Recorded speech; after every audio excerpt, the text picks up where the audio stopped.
How to use Zelle with IBC Bank. I'm going to tell you how to use Zelle with IBC Bank. Technically, you can't. IBC Bank doesn't support Zelle inside its own app or online banking as of 2025.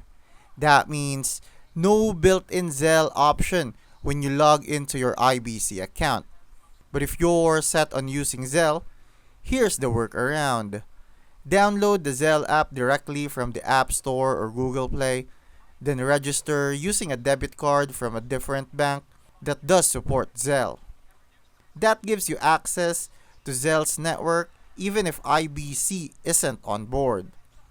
To make it work with your IBC funds, you'll just need to transfer money between IBC and that Zelle linked bank account.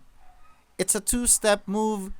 Use IBC's app to send money to your other account, then handle your Zelle transactions from there. It's not the smoothest, but it works. If that feels like too much, you've got options. Venmo, Cash App, PayPal, all of them play nice with IBC Bank and let you send and receive money without switching banks or juggling multiple cards.